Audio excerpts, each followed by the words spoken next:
Hello बच्चों, स्वागत है आपका हमारे YouTube चैनल के ऊपर फिर से। आज हम पढ़ने वाले हैं मेटल नॉन मेटल चैप्टर के अंदर के इम्पोर्टेंट क्वेश्चंस। ये इम्पोर्टेंट रिएक्शंस तुमको आने ही आने हैं, इतने नहीं है तो तुमको चैप्टर समझ में नहीं आएगा।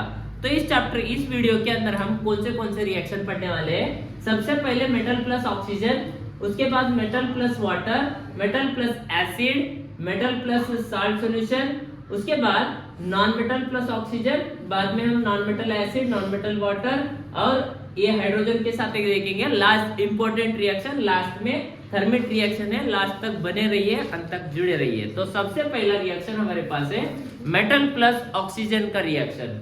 तो कभी भी मेटल ऑक्सीजन के साथ रिएक्ट करके मेटल ऑक्साइड बनाएगा। जैसे कि मैग्नीशियम है, ऑक्सीजन के साथ रिएक्ट करके मैग्नीशियम ऑक्साइड बनाएगा, तो ये मेटल ऑक्साइड हो गया। वैसे ही और कोई से भी मेटल है उसके ऑक्साइड बनाएंगे। और हमारे पास अगर एल्यूमिनियम है तो एल्यूमिनियम ऑक्सीजन के साथ रिएक्ट करके Al2O3 बनेगा। यहाँ पे 2 पॉइंट तुमको याद रखने हैं मेटल के ऑक्सीजन के साथ रिएक्शन में। सबसे पहला point, all metal oxides are basic in nature. All metal oxides are basic in nature. ये सारे बेसिक नेचर में रहेंगे। इनका पीएच जो है 5-7 से ऊपर रहेगा, 7 अबव 7 रहेगा इनका पीएच। सेकंड है एल्यूमिनियम और जिंक के ऑक्साइड जो है, एल्यूमिनियम और जिंक के ऑक्साइड जो है एम्फोटेरिक है।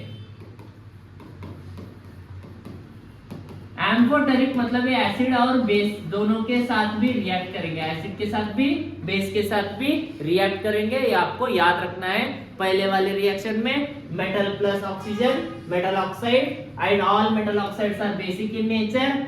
एल्यूमिनियम ऑक्साइड और जिंक ऑक्साइड ये दोनों एम्फोटेरिक है और एसिड और बेस दोनों के भी साथ रिएक्ट करेंगे। ये पहला रिएक्शन है, तुमको याद रखना है। दूसरा हमारे पास इसके बाद है मेटल प्लस वाटर।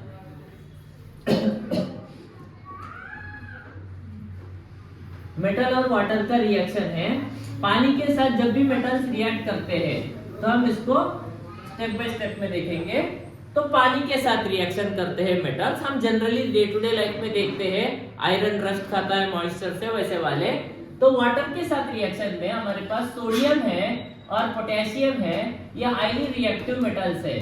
जब भी ये पानी के साथ रिएक्ट करते हैं तो ये कैसे रिएक्ट करते हैं बोल के आता है, ये विगरसली रिएक्ट करते हैं, खतरनाक तरीके से रिएक्ट करते हैं और आग लगता है। यहाँ पे हाइड्रोजन गैस रिलीज होता है यहाँ से।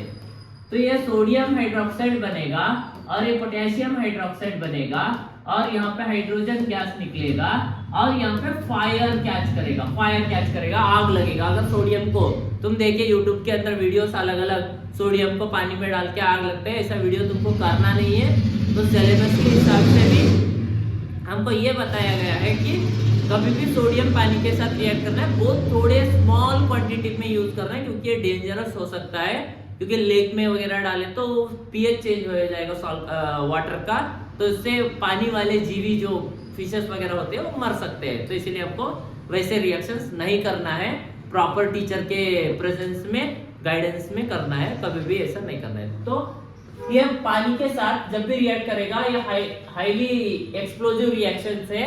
और इसके अंदर क्या है, हाइड्रोजन गैस जो है ये सोडियम मेटल को ट्रैप करेगा और ये सोडियम पोटेशियम पानी के ऊपर तैरेंगे।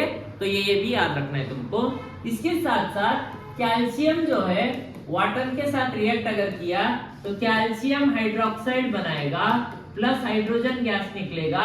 यहाँ ये भी तैरेगा कैल्शियम, तो कैल्शियम तैरेगा, लेकिन यहाँ पे एक्सोथर्मिक रिएक्शन से सारे हीट रिलीज करेंगे, लेकिन ये कैल्शियम जो है फायर को ये नहीं करेगा, फायर कैच नहीं करेगा इस रिएक्शन के अंदर। अब वो 2 रिएक्शन में फायर कैच करेगा। ये तुमको पॉइंट याद रखना है। ये तीनों जो हम देखे ये कोल्ड वाटर के साथ देखे, ठंडे ठंडे पानी में देखे। कैसे पानी में? ठंडे ठंडे पानी में देखे, राइट। तो ठंडे पानी से रिएक्शन हम ये देखे। अभी हम देखेंगे गर्म पानी। अभी ठंडी का मौसम है, गर्म पानी से नहाना है। तो कभी भी ठंडी के अंदर ठंडे पानी से नहीं नहाना, गर्म पानी से नहाना, ठीक है? क्यों बोल के बाद में बताता हूं। तो अभी हम देखेंगे हॉट वाटर के साथ, गर्म पानी के साथ। तो मैग्नीशियम जो है हमेशा गर्म पानी के साथ रिएक्ट करेगा, मैग्नीशियम हाइड्रोक्साइड बनाएगा प्लस हाइड्रोजन गैस रिलीज होगा। ये याद रखो, ऑप्शंस में आएगा from what kind of water is used to react with this magnesium. अगर मैग्नीशियम मेटल आया, हॉट वाटर रहेगा। कैसा रहेगा? हॉट वाटर रहेगा, हमेशा याद रख लो। हॉट वाटर के साथ मैग्नीशियम का रिएक्शन होगा। उसके बाद हमारे पास आयरन है। ये आयरन जब भी वाटर के साथ रिएक्ट करेगा, Fe2O3 बनाएगा प्लस H2 बनाएगा, तो आयरन ऑक्साइड Fe3O4 ऐसा आयरन ऑक्साइड जब भी बनेगा, ये सिर्फ और सिर्फ स्टीम के साथ बनेगा। किसके साथ बनेगा? स्टीम। स्टीम मतलब भाप, जो भाप होता है उसके साथ रिएक्शन करेगा। जैसे आयरन है, जैसे जिंक है, ऐसे मेटल जो है स्टीम के साथ रिएक्ट करेंगे। तो हम क्या क्या देखें? कोल्ड वाटर के साथ सोडियम पोटेशियम कैल्शियम देखे, हॉट वाटर के साथ मैग्नीशियम देखे, और स्टीम के साथ आयरन एंड जिंक। तो वो उसके करस्पॉन्डिंग ऑक्साइड्स बनाएंगे। ये याद रखना है आपको, इंपॉर्टेंट है और इजी है। क्या 2 लाइन का है, पढ़ना है और याद रखना है, प्रैक्टिस करना है घर में बार बार, ठीक है। अब metal plus salt solution, metal plus salt solution के अंदर मैं साल्ट सॉल्यूशन के अंदर कॉपर सल्फेट लूंगा, अब जिंक लूंगा, तो Zn plus USO4। Metal plus salt solution लेंगे हम, मेटल प्लस साल्ट सॉल्यूशन लेंगे तो जिंक, अगर ये जिंक रिएक्टिविटी सीरीज तुमको पढ़ना है। रिएक्टिविटी सीरीज में अगर ये हाईली रिएक्टिव है तो ये क्या करेगा? डिस्प्लेस करेगा इसको, तो ZnSO4 प्लस Cu बनेगा। तो ऐसे वाले रिएक्शन होते हैं, लेकिन ऐसा वाला एग्जाम में आएगा तो तुमको रिएक्टिविटी सीरीज पढ़ना है। वो हाइड्रोजन से अबोव है या हाइड्रोजन के नीचे है। अगर हाइड्रोजन से ऊपर है तो ही वो डिस्प्लेस कर सकता है, नहीं तो डिस्प्लेस नहीं कर सकता। इसको दिमाग में रखना है, याद रख के एग्जाम में लिखना है। तो साल्ट सॉल्यूशन के साथ हम देखें रिएक्शन। उसके बाद हमारे पास है नॉन मेटल के रिएक्शंस हैं कुछ। तो नॉन मेटल ऑक्सीजन के साथ C+O2, हमारे पास आया CO2, ये नॉन मेटल है, ऑक्सीजन के साथ रिएक्ट किया, नॉन मेटेलिक ऑक्साइड बनाया। उससे पहले ये नॉन मेटेलिक ऑक्साइड सारे एसिडिक नेचर में होते हैं। कैसे होते हैं? एसिडिक। इनका pH 7 से नीचे होता है, 7 से नीचे होता है। तो इसे हम बोले non metallic oxide plus non metallic oxide सारे एसिडिक इन नेचर, लेकिन मेटेलिक ऑक्साइड कैसे थे? बेसिक इन नेचर में थे। और एल्यूमिनियम और जिंक के ऑक्साइड एम्फोटेरिक थे, वो दोनों के साथ भी रिएक्ट करते थे, एसिड और बेस के जैसे बिहेव करेंगे, राइट। तो नॉन मेटल हम देखे अभी।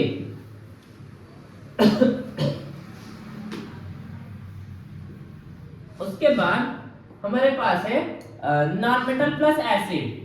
कभी भी नॉन मेटल प्लस एसिड आया तो नो रिएक्शन लिखना है। क्या लिखना है? No reaction. Non metal plus water आया, नो रिएक्शन, रिएक्शन बिल्कुल भी नहीं लिखना है। अगर गलती से कभी आया तो आ भी नहीं सकता, नहीं भी आ सकता, आया तो आ भी सकता है।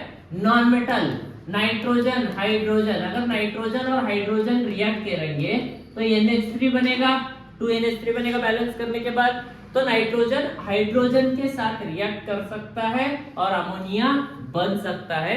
तो एक कंडीशन है, तो ये याद रखना है। उसके बाद हमारे पास और एक इंपॉर्टेंट रिएक्शन है जिसे बोलते हैं thermite reaction. Thermite reaction welding में यूज किया जाता है। वेल्डिंग देखे तुम, रेलवे के पटरी वगैरह वेल्ड करते देखो, बड़े बड़े चीजें। तो वहां पे क्या करते हैं? आयरन के ऑक्साइड को लेते हैं या फिर इसको लेते हैं और एक ऑप्शन मैंगनीज ऑक्साइड MnO2। तो इनको रिएक्शन कराते हैं एल्यूमिनियम पाउडर के साथ। तो एल्यूमिनियम पाउडर के साथ जब भी रिएक्ट करेंगे तो यहाँ पे हमको आयरन मिलेगा, यहाँ पे मैंगनीज मिलेगा, उसके साथ साथ Al2O3 प्लस Al2O3 एल्यूमिनियम का ऑक्साइड बनेगा यहाँ पे। और ये हाईली एक्सोथर्मिक रिएक्शन है। कैसा रिएक्शन है? हाईली एक्सोथर्मिक रिएक्शन है। Large amount of heat release करेगा और वहां पे वेल्ड कर देगा। तो ये वेल्डिंग वाला reaction very very important reaction है। तो ये एक थर्मिट रिएक्शन है, इसको तुमको याद रखना है। तो ये हमारे पास कुछ मेटल और नॉन मेटल के रिएक्शंस है। तो मेटल नॉन मेटल के रिएक्शन जब भी हम पढ़े तो ये रिएक्शंस हमारे डे टू डे लाइफ में भी हम देखते हैं। रस्टिंग ऑफ आयरन, तो हम करोजन पढ़ते हैं फर्स्ट चैप्टर में। आयरन ब्राउन कलर का कोटिंग बनाता है, उसके बाद कॉपर ग्रीन बनता है, उसके बाद सिल्वर ब्लैक होता है। ये सारे रस्ट के एग्जांपल्स है। इसीलिए हमारे एंसेस्टर्स पहले अलॉय बनाते थे, ये सारे रस्ट से बचने के लिए अलॉयस वगैरह यूज करते हैं जो कम से कम रस्ट खाते। और एक हमारे पास रिएक्शन है जो मेटल एसिड के साथ रिएक्शन करता है, जैसे कि मेटल हमारे पास जिंक है, हाइड्रोक्लोरिक एसिड के साथ रिएक्शन किया तो ZnCl2 बनेगा प्लस हाइड्रोजन गैस निकलेगा, साल्ट एंड हाइड्रोजन गैसेस बाहर आते हैं, तो ये मेटल एसिड के साथ रिएक्ट किए। तो यही अगर मेटल बेस के साथ रिएक्ट किया, बेस का फार्मूला हमारे पास है NaOH, NaOH के साथ रिएक्ट किया तो Na2ZnO2 प्लस H2 बनाएगा। ये सोडियम जिंकेट है, इसको याद रख लो, दिमाग के अंदर फिट कर लो, ये वेरी वेरी वेरी इंपॉर्टेंट है सोडियम जिंकेट। तो सोडियम जिंकेट को भूलना मत, इसको कंपलसरी याद रखना। और ऐसा वाला एक ही रिएक्शन है तुम्हारे बुक के अंदर, तो इसको बाय हार्ट करना है, इसको छोड़ के। और एक पॉइंट याद रखना है तुमको, वो पॉइंट इंपॉर्टेंट पॉइंट है, मैंगनीज और मैग्नीशियम, ये दोनों HNO3 के, ये नाइट्रिक एसिड के साथ ही रिएक्शन करेंगे, सिर्फ इसी एसिड के साथ रिएक्शन करेंगे, समझ में आया? इसी एसिड के साथ रिएक्शन करेंगे। और जो हमारे पास कॉपर है, सिल्वर है और गोल्ड है और प्लैटिनम है, ये एसिड के साथ रिएक्शन नहीं करेंगे, किसी भी एसिड के साथ रिएक्शन नहीं करेंगे और वाटर के साथ भी रिएक्शन नहीं करेंगे, वाटर के साथ नहीं करेंगे, एसिड के साथ नहीं करेंगे। ये याद रखना है तुमको, दिमाग के अंदर फिट कर लेके जाना है, एग्जाम के अंदर दिमाग है फिट कर लेके जाओ, राइट? Thank you.